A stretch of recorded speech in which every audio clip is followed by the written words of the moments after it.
네, 지금 우리는 8단원 삶 속에 흐르는 한국 문학의 강을 공부하고 있습니다. 지난 시간에 우리가 시조 3편을 선생님하고 같이 읽어봤죠. 그래서 오늘은 그 시조 3편, 지난 시간에 읽었던 시조 3편을 가지고 학습활동을 함께 공부해 보도록 하겠습니다. 자, 먼저 학습활동 생각 모으기 문제부터 한번 함께 살펴볼까요? 1번입니다. 자, 1번 시조 가, 다를 감상하고 각 시조의 중심 소재를 바탕으로 시적 상황을 파악해보자 라고 했네요. 자, 각 시조에 나타나는 중심 소재들 잘 한번 살펴봐야 되겠죠. 자, 먼저 가번입니다. 가번 시조는 뭐였냐면 그 원천석의 시조였죠. 눈 맞아 휘어진 대나무를 누가 굽었다고 하겠는가 뭐 그런 어떤 시조였어요. 그래서 그 시조에서의 중심 소재는 바로 대나무, 대였고요. 시적 상황은 어떤 상황이었냐면 화자는 추운 겨울에 눈 속에서도 푸르름을 잃지 않는 대나무를 바라보면서 그 대나무의 어떤 지조와 절개 이런 것들을 생각을 한 거죠. 눈 속에서도 푸르름을 간직하고 있다. 그런 측면에서 자신도 어떠한 역경 속에서도 신념을 굽히지 않겠다. 라는 어떤 의지를 보여주고 있다고 했어요. 그래서 고려시대, 고려 왕조에 대한 어떤 충성심, 절개 이런 것들을 표현한 시조다라는 설명을 지난 시간에 했었습니다. 자, 그 다음 나번 시조 같은 경우는 황진이의 시조였어요. 황진이의 시조였고, 자, 이때 시조의 중심 소재는 뭐였냐면 바로 동짓달 기나긴 밤이었단 말이죠. 동짓달, 12월 달의 긴 밤인데 이 소재를 가지고 어떤 시적 상황을 표현을 했냐 하면 여기서의 화자는 12월 달 그 밤이 바로 이미 지금 내 옆에 없는 사랑하는 그 사람이 내 옆에 없는 이미 부재한 긴 밤을 의미한 거였었고요. 그 이미 없어서 기나긴 그 외로운 밤을 어떻게 하고 싶냐면 그 시간을 뚝 자르고 싶다 그랬어요. 뚝 잘라 두었다가 이미 오는 날 그 밤에 길게 이어 붙이겠다라는 이어 붙였으면 좋겠다라는 어떤 소망을 표현하고 있었죠. 그러면서 어떤 임을 그리워하는 마음을 표현하고 있는 시다라고 할 수 있었습니다. 자, 그리고 다 시조는 어떤 시조였냐면 두꺼비 나오는 시조 기억나죠? 자, 두꺼비가 파리를 물고 두어미에 있다가 백송골을 보고 넘어지는 그런 시조였고요. 중심 소재는 두꺼비, 파리, 백송골과 같은 것들이 바로 중심 소재가 될 것이고 이 각각의 중심 소재는 의미하는, 상징하는 바가 각각 있었어요. 자, 시적 상황은 바로 두꺼비가 힘없는 파리를 물고 으스대다가 파리를 잡아 이렇게 두어미에서 좀 높은 데 올라가서 잡아먹으려고 하다가 자신보다 강한 백송골을 보고 놀라 도망치다가 넘어졌죠. 넘어지고 나서는 아이고 내가 잘났으니까 안 다친 거야 라고 자화자찬하는 그런 어떤 모습을 보여준 시조였습니다. 자, 다음 가다의 특징을 다음 기준에 따라 정리해보고 시조의 내용과 형식이 어떻게 다른지 살펴보자 그랬네요. 가시조, 나시조, 다시조는 지어진 그 어떤 시기를 먼저 살펴보면요. 가시조는 원천석의 고려말 시조라 그랬단 말이에요. 고려 말에서 조선 전기에 오면서 고려 왕조에 대한 어떤 충성심을 노래한 시조였죠. 그래서 가시조 같은 경우는 그 고려 말의 사대부 양반층이라고 볼 수 있습니다. 그리고 내용상 나와 같은 경우는 나는 조선 중기에 지어진 시조고요. 황진이었죠. 작가는 황진이라는 기녀라는 것을 기녀임을 알 수 있습니다. 자, 그 다음 다는 조선 후기의 사설 시조였는데요. 작가는 누구인지 알려져 있지 않아요. 그래서 작가는 알 수 없습니다. 자, 그 다음 내용상의 특징을 먼저 살펴보면요. 가와 같은 경우는 지조와 충절을 강조하는 그런 어떤 양반층, 귀족층의 시조였고요. 나는 인간의 정서, 사랑하는 사람을 기다리는 어떤 그리움의 정서 이런 것들을 진솔하게 표현해내고 있었고요. 다 같은 경우는 당시 사회의 현실, 강자가 약자를 괴롭히는 그런 어떤 당시 사회의 현실을 반영하고 부조리한 세태를 풍자하고 비판하는 그런 어떤 모습을 볼 수 있었습니다. 형식적인 특징을 먼저 살펴보면요. 가는 평시조였어요. 평시조. 우리가 일반적으로 알고 있는 3장 6구 45자 내외의 평시조 형식을 그대로 취하고 있었고요. 그리고 각 장은 사음보를 유지하고 있었습니다. 자, 그 다음 나번 같은 경우도 나도 평시조였죠. 그래서 형식적인 특징은 가하고 동일하다라고 할 수 있습니다. 3장 6구 45자, 그 다음 각장 사음보. 그리고 하나 더 하자면 종장 첫 음보가 세 글자. 요 어떤 형식적인 특징을 그대로 따르고 있는 가와 나는 평시조였고요. 다 같은 경우는 우리가 좀 다른 가와 나와 좀 다른 형태를 가지고 있었죠. 3장 6구에서 변형되어서 중장이 길어졌어요. 중장이 길어지다 보니까 당연히 사음보가 넘어가겠죠. 그래서 그 중장에서는 사음보의 정형성이 파괴되었습니다.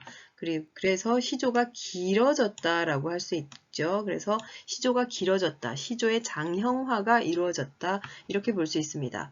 하지만 사설시조도 역시 시조이기 때문에 뭐는 지켜야 했냐면 종장 첫 음보 세 글자는 반드시 지켜야 됐었고요. 그러다 보니까 거기에 나타나는 시조, 이 부분이 뭐였냐면 이 시조에서는 모쳐라. 이 세 글자가 바로 그 시조의 형식적인 특징을 보여주고 있는 부분이다라고 할 수 있습니다. 자, 다음 3번 볼까요? 시조 가, 다를 주체적인 관점에서 평가하고 그 결과를 창의적으로 표현해보자 라고 했네요. 자, 가, 다 중에서 여러분이 가장 인상 깊었던 작품을 골라서 적절한 근거를 들어서 평가를 해보시기 바랍니다. 자, 그 다음 앞의 활동에서 자신이 평가한 내용을 담아 자유로운 형식으로 표현해보자 라고 했는데요. 이거 역시 그냥 지나가겠습니다. 자, 그 다음 4번입니다. 다음 향가를 감상하고 이를 바탕으로 한국 서정문학의 연속성을 알아보자 라고 했네요. 자, 요 시 같은 경우는 지금 나와 있는 경우는 월명사의 제망매가라는 시이고요. 이거는 신라시대에 만들어졌던 노래고 신라시대의 노래인 향가 작품이라고 할 수 있습니다. 갈래는 바로 향가입니다. 향가.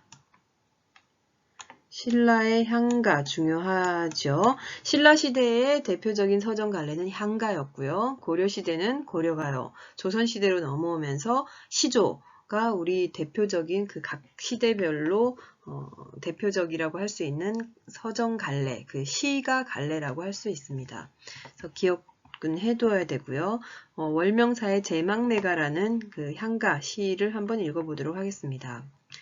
생사길은 예 있음에 머뭇거리고 생과 사의 삶과 죽음의 길이 여기 있음에 머뭇거리고 나는 간다는 말도 못다 이루고 어찌 갑니까?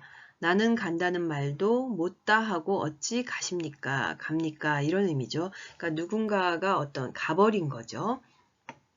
어느 가을 이른 바람에 이에 저에 떨어질 잎처럼 가을에 나뭇잎이 이렇게 떨어지는 것처럼 한 가지에 나고 가는 곳 모르온저 이렇게 같은 가지 한 가지에서 났지만 이런 한 가지에서 났지만 각각의 나뭇잎들은 지금 가지에서 떨어져서 이렇게 휘날리고 있죠. 그리고 서로 어디로 가는지 모른다는 거예요.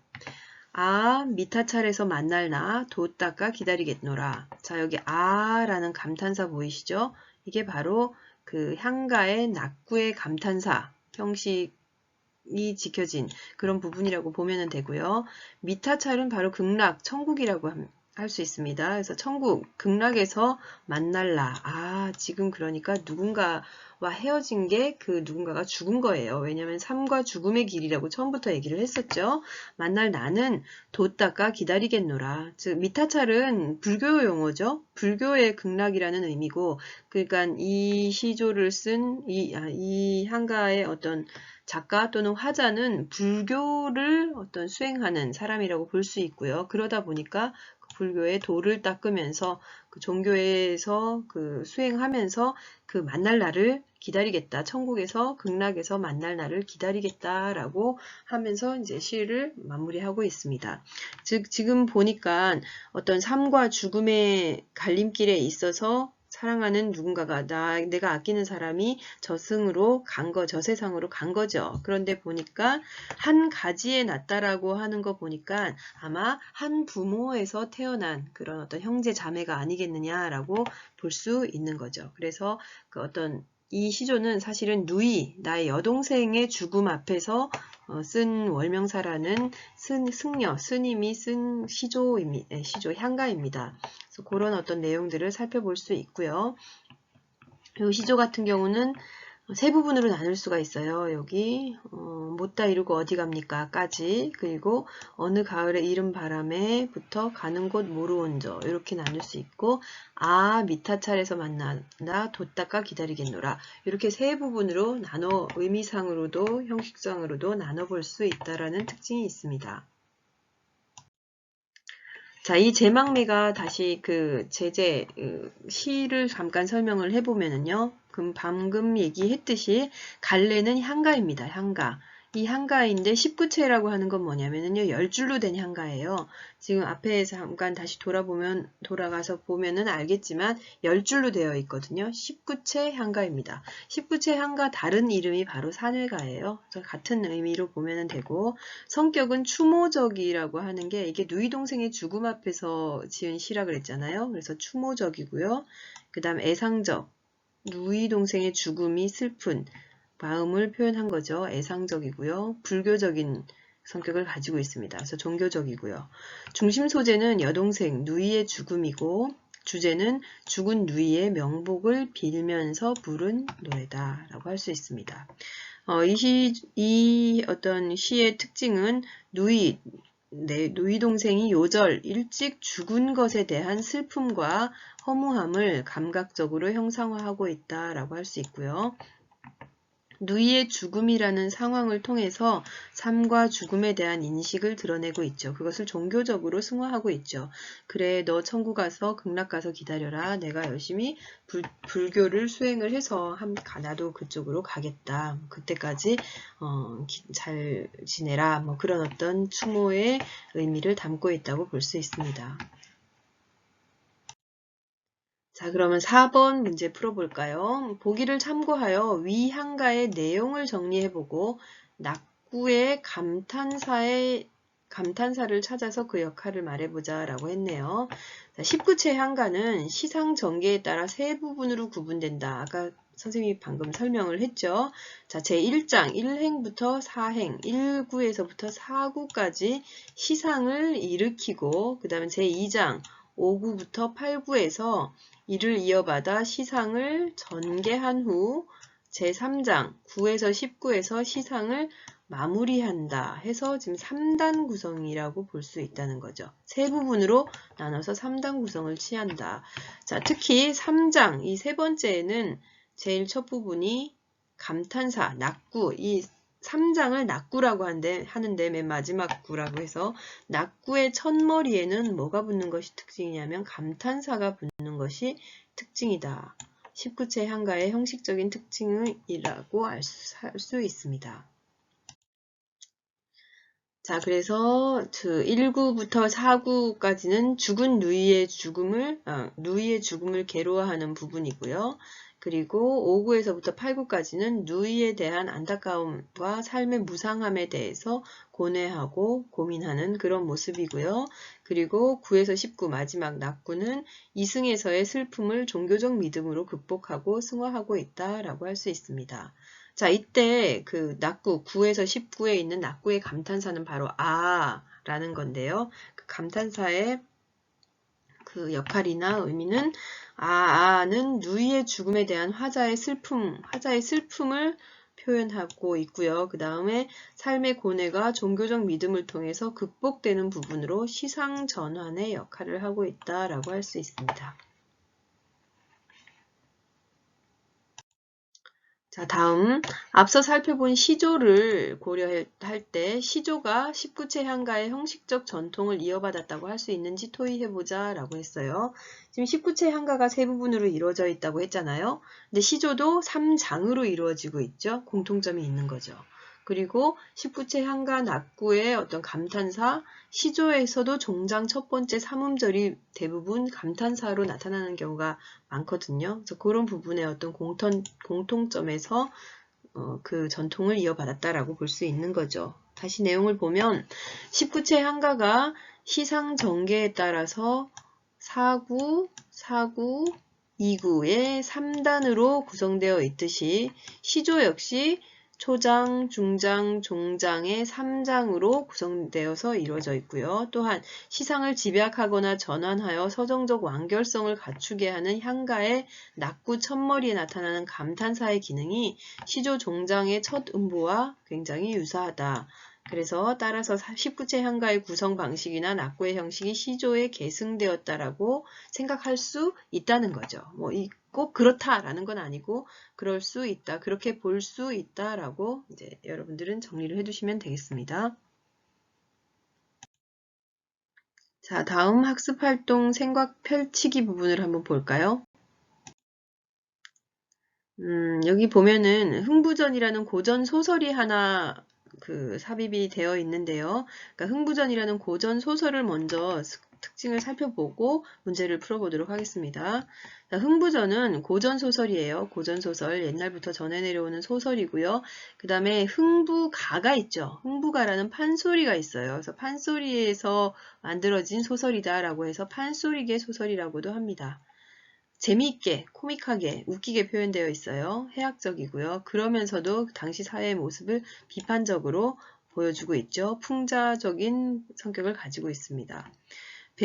시간적인 배경은 조선 후기고요. 공간은 경상도와 전라도의 어느 한 지점, 경계 부분으로 볼 수 있습니다. 그리고 제재는 흥부와 놀부, 그러니까 동생 흥부와 형 놀부의 이 바로 중심 소재고요. 주제는 형제 간의 우애와 권선징악이라고 할 수 있어요. 이 형제 간의 우애가 없죠. 둘이 굉장히, 특히 형이 신보가 아주 사나워서 동생을 괴롭히는 그런 이야기였단 말이에요. 그러다 보니까 결과적으로 나쁜 놀부는 벌을 받고 착했던 흥부는 어떤 복을 받는다. 그런 의미의 권선징악적인 주제를 가지고 있고요. 그 이면에는 보면은 부자인 놀부와 가난한 흥부의 그 모습을 볼 수 있어요. 거기서 그 빈부격차에 따른 갈등을 어쩌면 이면적으로 보여주고 있는 것이 아니냐라고 볼 수도 있다는 거죠. 특징은 해학과 풍자가 두드러지고요. 그 다음에 인물의 성격 대비, 착한 흥부와 나쁜 놀부, 이런 어떤 인물의 성격 대비를 통해서 주제를 드러내고 있고, 그 다음 변화되어 가는 조선 후기의 사회상을 반영하고 있습니다. 자, 그러면 교과서에 있는 그 흥부전의 부분을 한번 같이 읽어볼까요? 놀부 심사를 볼짝시면, 그러니까 놀부 형이죠. 심사를 볼짝시면 초상난데 춤추기. 이건 뭐예요? 그러니까 그 사람이 죽어서 슬픈데 가서 춤추고, 불 붙는데 부채질하기, 해산하는데 개 잡기. 그러니까 출산을 막 했는데 그 옆에서 개를 잡고, 그 다음에 장에 가면 엉매흥정하기. 시장에 가서 엉매흥정은 뭐냐면 남에게 물건을 강제로 떠맡기는 거라 그랬어요. 강제로. 그러니까 강매하는 거죠. 엉매하기. 그 다음에 집에서 몹쓸 노릇하기. 우는 아이 볼기치기. 갓난아에 똥 먹이기. 무죄한 놈 뺨치기. 빚값에 계집 뺏기. 늙은 영감 덜미 잡기. 아해 벤 계집 배차기. 우물 밑에 똥 누기. 오려논에 물 터놓기. 오려논은 올별을 심은 논이라고 하네요. 거기에 물을 터넣어버리면 물이 빠지겠죠. 벼가 안 자라겠죠. 자친 밥에 돌 퍼붓기. 자친 막 뜸들이고 지금 막 하는 밥에 돌을 퍼부어서 못 먹게 하는 거죠. 돌 퍼붓기. 패는 곡식 이삭 자르기. 막 이제 자라는 곡식 이삭 잘라버리기. 논두렁에 구멍 뚫기. 호박에 말뚝 박기. 곱사등이 엎어놓고 발꿈치로 탕탕 치기. 심사과 모가나무의 아들이라. 이게 이렇게 이제 나쁜 짓을 골라서 하고 있다는 거죠. 그러니까 모가나무의 아들이라니까 못생긴 어떤 심술 굿다 이런 어떤 얘기를 하고 있는 것 같아요. 그래서 그 어떤 놀부의 나쁜 그 행동 이런 것들을 아주 재밌게 쭉 나열해 놓은 거죠. 이놈의 심술은 이러하되 집은 부자라 호의호식 하는구나. 집은 부자여서 잘 먹고 잘 사는구나. 흥부는 집도 없이 집을 지으려고 집 제목을 내려갈 양이면, 그러니까 집을 이제 지으려고 재료를 내갈 양이면, 내가려고 하면 만첩 청산 들어가서, 그러니까 깊은 산속에 들어가서 소부등, 대부등을 와들렁둥탕 버여다가, 소부등은 굵지 않은 나무라고 하고요. 대부등은 굵은 나무라고 하네요. 그것을 버여다가 잘라다가 안방, 대청, 행랑, 몸체, 내외, 분합, 물림태에 살미, 살창, 가로다지, 입부자로 지은 것이 아니라 이렇게 정식으로 나무를 잘라서 이방 저방 만든 것이 아니라 이놈은 집 제목을 내려하고 수수밭 틈으로 들어가서 수숫강 한 뭇을 버여다가 그러니까 나무가 아니라 수숫대, 옥수수 같은 거 알죠? 그 약한 그 수숫강 한 뭇을 한 묶음을 버여다가 잘라다가 안방, 대청, 행랑, 몸체 두루 짚어 말집을 짓고 돌아보니 말집은 뭐 그냥 대충 지어놓은 그런 집이겠죠. 수숫대 반뭇이 그저 남았구나. 수숫대 한 묶음으로 집을 지었는데 그것도 짓고 나니까 반 묶음이 남았다는 거죠. 그러니까 그만큼 재료를 조금 들여서 허술하게 만들었다는 의미겠죠. 방안이 넓든지 말든지 양주, 그 두 주인, 그러니까 부부를 의미하는 거고 그 부부가 들어누워 기지개를 켜면 바른 마당으로 가고 집이 얼마나 작으면 기지개를 켰더니 바른 마당으로 나가고 대고리, 대가리, 머리는 뒷곁으로 맹자 아래 대문하고 뒷곁으로 나갔다라는 얘기고요. 엉덩이는 울타그리 밖으로 나가니 동리 사람이 출입하다가 이 엉덩이 불러들이소 라고 하는 소리가 들리는구나. 그렇게 가난하고 돈 없다 보니까 집도 굉장히 허름하고 작게 지어서 제대로 살지 못하고 있구나라는 걸 지금 아주 이렇게 놀부도 놀부대로 아주 나쁜 그것들만 모아서 재미있게 표현해 놨고요. 그 다음에 흥부의 가난한 모습도 되게 웃기게 표현을 해놨죠. 그러니까 해학적으로 웃기게 재미있게 표현해 놓고 있는 모습입니다. 자, 그래서 위 소설에서 웃음을 유발하는 부분을 찾아보고 그 이유를 써보자 그랬네요. 자, 웃음을 유발하는 부분을 먼저 찾아보면은 놀부의 행동을 묘사하는 부분이 있어요. 놀부 심사를 볼짝시면 하면서 뭐하기 쭉 하면서 심사가 모과나무의 아들이다 라고 해놨어요. 자, 이 부분이 왜 웃기냐 하면 놀부의 심술로 벌어지는 상황을 과장해서 보여줌으로써 웃음을 자아내고 있다라고 할 수 있어요. 또 웃음을 유발하는 부분을 찾아보면 흥부는 집도 없이 해서 막 이렇게 집을 짓고 그 다음에 수숫대 반뭇이 그저 남았구나. 반뭇밖에 안 썼구나 라는 거. 그 다음에 방이 넓든지 말든지 해서 그 좁은 집에서 뭐 엉덩이가 나갔더니 동네 사람들이 엉덩이 불러들이라 하더라 라는 데까지 그래서 흥부의 어떤 가난한 모습을 보여주는 부분인데요. 자, 여기서는 어떤 부분에서 웃음을 유발하냐라고 하면 흥부가 가난해서 제대로 된 집을 짓지 못하는 그 어찌 보면 굉장히 슬픈 처지잖아요. 그런 처지를 과장해서 표현함으로써 웃기게, 그러니까 슬프지만 슬픔을 웃기게 표현한 거죠. 그런 부분이라고 할 수 있고요. 또 역시 흥부의 집이 너무 좁아서 살기 힘들다라는 그런 또 어찌 보면 굉장히 비참한 상황인데 그것을 발과 머리, 엉덩이가 집 밖으로 나간다면서 또 과장하게 표현해서 웃기게 웃음을 자아내고 있는 부분이라고 할 수 있습니다. 자, 그래서 보기를 참고해서 이 소설과 시조 다의 표현상의 특징을 비교해보자 그랬어요. 그러니까 어떤 상황을 좀 재밌게 웃기게 표현하면서 당시 시대를 어떤 비판하는, 풍자하는 그런 모습들을 볼 수 있는데요. 보기 부분 읽어볼게요. 한국 문학의 미적 범주에서 그 아름다움을 논의하는 그런 범주에서 눈에 띄는 전통으로 풍자와 해학을 둘 수 있다. 우리 한국 문학의 가장 큰 특징이라고 할 수 있는 부분이에요. 풍자와 해학. 풍자와 해학은 대상을 있는 그대로 드러내지 않고 과장하거나 또는 왜곡하고 비꼼으로써 중요한 것은 웃음을 유발한다는 것입니다. 그러나 풍자가 대상에 대한 부정적인 인식, 풍자가 대상에 대한 부정적인 인식을 바탕으로 대상을 날카롭게 비판하는 표현 방식인 반면에 해학은 연민과 애정을 가지고 대상을 감싸 안음으로써 대상에게 동정심을 유발하는 표현 방식이다라고 할 수 있다. 즉, 둘 다 웃기고 재밌게 표현하기는 했는데 풍자는 비판이고 해학은 동정과 연민이다라고 볼 수 있는 거죠. 자, 즉 풍자와 해학은 모두 대상을 희화화했다, 즉 웃기게 표현했다라는 의미고요. 희화화함으로써 익살 섞인 웃음을 불러내는 표현 방식이지만 대상에 대한 인식에는 차이를 보인다. 이러한 풍자와 해학의 표현 방식은 주어진 상황에 순종하기보다는 그것을 극복하고자 하는 건강한 삶의 의지를 드러냄으로써 골개미, 어떤 웃긴, 재미있는 그런 아름다움, 골개미를 나타내며 조선 후기의 사설시조나 사설시조, 판소리 또는 민요, 탈춤 등에서 잘 나타난다. 이 보기를 통해서 표현상의 특징을 비교해보자 그랬어요. 자, 이 소설은 놀부의 탐욕과 심술궂은 명모를 장황하게 서술함으로써 부정적 인물을 희화화하여 비판하고 가난한 흥부의 처지를 과장되게 묘사하여 웃음을 유발하고 있다. 자, 그런데 반면에 시조는 허세를 부리던 두꺼비가 놀라 자빠지는 모습을 통해서 대상을 풍자하고 있다라고 볼 수 있죠. 그래서 이 소설 흥부정과 두꺼비 파리를 물고 이 시조 작품은 모두 뭐냐면 사실은 심각한 상황이에요.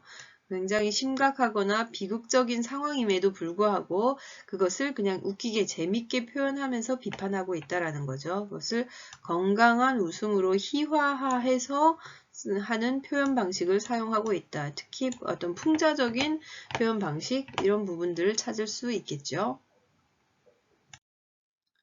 자, 풍자와 해학의 표현이 잘 드러나는 한국문학 작품을 더 찾아 읽어보자 라고 했는데요.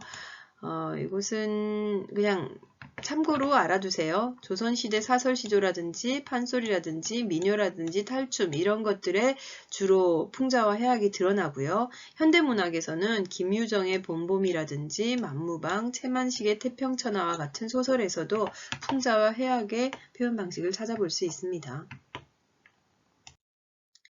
자, 그래서 이 마지막 정리하기를 해보면요. 한국문학의 중에서 서정문학, 즉 시가문학의 연속성을 살펴보면 시조의 형식적인 전승이 바로 십부채 한가에서 왔지 않겠느냐라고 볼 수 있는 거고요. 그 다음에 시조의 변화 양상은 평시조에서 사설시조로 조선 후기로 넘어오면서 많이 사설시조화 되어 있는데 평시조와 사설시조는 작가층부터 내용까지 조금 다 달라요. 평시조는 주로 사대부들이 향유를 했고요.